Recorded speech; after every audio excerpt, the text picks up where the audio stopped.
कि दुनिया में कुछ भी हो जाए मुझे टाइम पे नींद आ जाती है। मैंने ये सीखा है अपने पिताजी से। मेरे पिताजी 81 साल के हैं, अभी 81 साल के हुए कुछ दिन पहले, और एकदम मस्त मौला आदमी है। मेरी उम्र में क्या होता है, जैसे मुझे कोई फ़ोन करे कि मैं आपसे बहुत नाराज़ हूँ, तो मैं कहता हूँ अच्छा ठीक है कल बात करेंगे। नहीं, मैं आपसे बहुत नाराज़ हूँ, मेरा दिल टूट गया है। मैं कहता हूँ देखो मुझे नींद आ रही है अभी, let me sleep, we will talk tomorrow, you just do one thing, write down all the points and we will discuss in the morning. When I come to office, you come to my cabin and we will discuss. Don't worry, I'll find out the solution for you. कह रहे हैं आप कैसी बात कर रहे हैं, मैं ना सो पा रहा हूँ ना मैं जाग पा रहा हूँ। तो मैंने कहा दैट इज योर प्रॉब्लम। मैं तो सो भी रहा हूँ जाके, ये तो कोई दिक्कत नहीं हो रही भाई। तो मैं तो ऐसा हो चुका हूँ कि दुनिया में कुछ भी हो जाए मुझे टाइम पे नींद आ जाती है, कुछ भी हो जाए। मतलब एक आध, अब जैसे मेरी माता जी की मृत्यु हुई तो मुझे नींद नहीं आई कुछ दिनों तक, ठीक बात है, नहीं आनी चाहिए उस समय, तब भी आ गई तो फिर इंसान और पत्थर में क्या अंतर बचा, सीधी सी बात है। But keeping aside those rare instances, कोई कुछ भी कर ले हमें तो बढ़िया नींद आती है। और मैं ये कहना चाह रहा हूं, मैंने ये सीखा है अपने पिताजी से, और सीख सकते हैं इसको, ये केवल तुक्के की बात नहीं है, सीख सकते हैं। मेरे जो पेरेंट्स हैं, पिताजी और माँ, वो एक अनूठा कॉम्बिनेशन है। अच्छा, आप किसी शादीशुदा जोड़े से अकेले में बात करके देखिए, जब वो कंफर्टेबल हो आपके साथ, आप उनको बोलिए कि मुझ में और मेरी पत्नी में, या मुझ में और मेरे पति में ज़्यादा चीज़ें मैच नहीं होती हैं। सीरियस होकर बोलना, मजाक के मूड में नहीं, सीरियस मुंह बना के बोलिए, थोड़ा भरोसे में लेके। दुनिया का हर जोड़ा आपसे बोलेगा आप में तो फिर भी कुछ मैच होता है, हम में तो कुछ मैच नहीं होता, एक भी मैच, सारे जोड़े ऐसे ही चल रहे हैं। सबको लगता है कि उसका घर बढ़िया चल रहा है, मेरा ही ठीक नहीं चल रहा, क्योंकि उसका घर आपने फेसबुक पे देखा है, अच्छी अच्छी फोटो देखी हैं।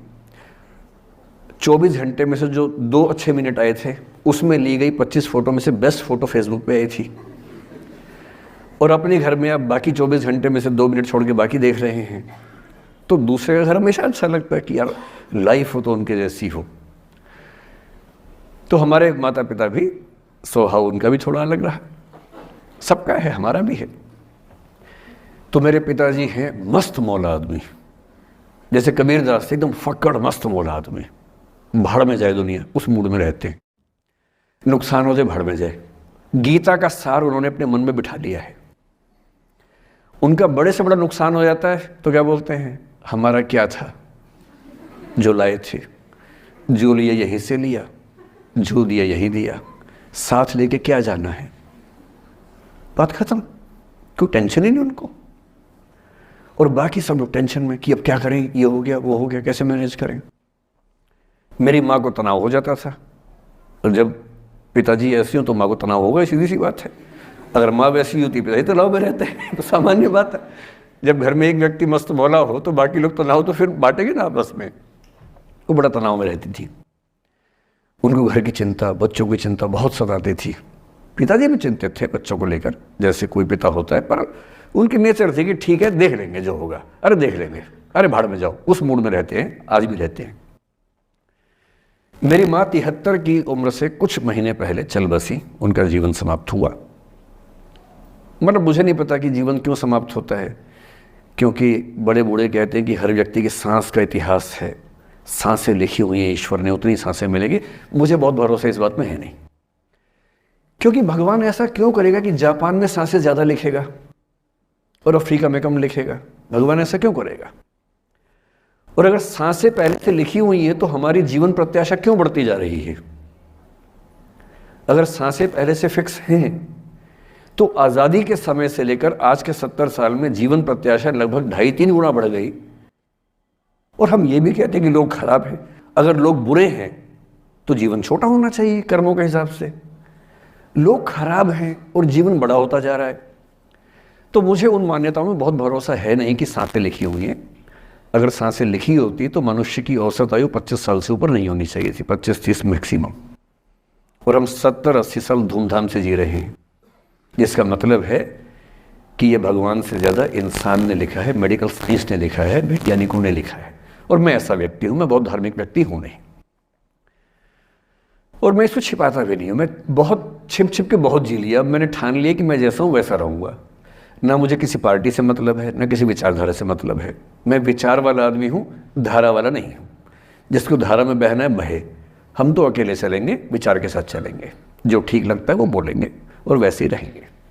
हाँ, गलत बोलने से बचता हूँ, किसी के बारे में गलत बोलना मुझे अच्छा नहीं लगता है, लेकिन जो सही लगता है वो तो बोलूँगा ना भाई।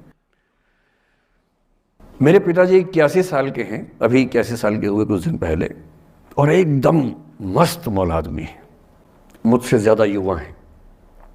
मैं 50 साल का बूढ़ा हूँ, वो 81 साल के युवा हैं। उनके चेहरे की चमक, मतलब कई ट्यूबलाइट फेल है उनके सामने, ऐसी चमक चेहरे पर रहती है। क्यों रहती है? उसकी एक वजह यह कि वो रोज़ सुबह 2-3 घंटे प्राणायाम, योग, ध्यान, बहुत कुछ करते हैं।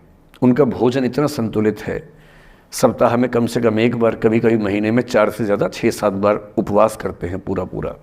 वो सब चीज़ें उनके अभ्यास में हैं, जो मेरे अभ्यास में उतनी नहीं है। मैं भी कोशिश करता हूँ, पर अभी उतना सफल नहीं हो पा रहा हूँ। पर मेरी राय में उनके इस सुंदर जीवन का सबसे बड़ा राज ये क्षमता है कि वो हर चीज़ को लेट गो कर देते हैं। तनाव उनके पास आता है तो फिसल के निकल जाता साइड से, लेते ही नहीं तनाव किसी बात का। कुछ भी हो जाता है, तनाव ही नहीं लेते। और मुझे लगता है कि काश ये चीज़ मेरी माँ के स्वभाव में होती, कम से कम 10 साल उनका जीवन और ज़्यादा तो होता। और मैं अपने अनुभव से बता रहा हूँ, बहुत विश्वास से बता रहा हूँ। मैं ना सोने जागने में नियमित व्यक्ति हूँ, ना मैं बहुत कसरत करता हूँ। ठीक हूँ, मतलब बुरा भी नहीं हूँ, ठीक हूँ। मेरी उम्र के अधिकांश लोग बीपी, शुगर, बहुत बीमारियों से ग्रस्त हैं। मैं फ़िलहाल नहीं हूँ। क्यों नहीं हूँ? मेरे पास इसका उत्तर एक ही है, मैं लोड लेता नहीं किसी बात का, दबाव लेता नहीं, तनाव लेता नहीं। भाई अच्छा हो रहा है तो भी ठीक है। जब मैं सफल, जैसे मैं 3 साल में पिछले काफ़ी सफल हो गया, जितना मुझे नहीं होना चाहिए था, मैं तो कैसे हो गया हूँ सफल। अगर मैं सफल हो गया तो मैं इस बात का लोड भी नहीं ले रहा कि मैं सफल क्यों हो गया। अरे हो गया तो कैसे हो गया, कई लोग हो जाते हैं, हम भी हो गए, ऐसा क्या है। कल को नहीं रहूंगा, मान लीजिए, ऐसा हो सकता है, कल को फेल हो जाऊं कहीं। फेलियर को पचाना पता नहीं कितना मुश्किल होता होगा लोगों के लिए। मैं अपने बारे में जानता हूं, मुझे मुश्किल नहीं होने वाला, क्योंकि मैंने सफलता का लोड लिया ही नहीं अपने ऊपर। विफलता मुझे क्या प्रभावित करेगी, बहुत फर्क नहीं पड़ता है। और मैं दावे से कह रहा हूं कि यदि ये टेम्परामेंट आपका हो, जो मेरे पिताजी से मैंने सीखा है, तो आप जिंदगी में सफल कितने होंगे वो एक अलग पैरामीटर है, पर आपकी ज़िंदगी शानदार होगी। और जितनी ज़िंदगी आपकी है, जितनी सांसें आप कहते हैं कि लिखी हुई हैं, गारंटी से कह रहा हूँ कि 10 साल बढ़ जाएंगे। कुछ और लोगों के आप कम कर देंगे अलग बात है, लेकिन अपने 10 साल बढ़ा लेंगे। इसलिए ये सीखना बहुत ज़रूरी है कि कैसे लेट गो करना है ज़िंदगी की चीज़ों को।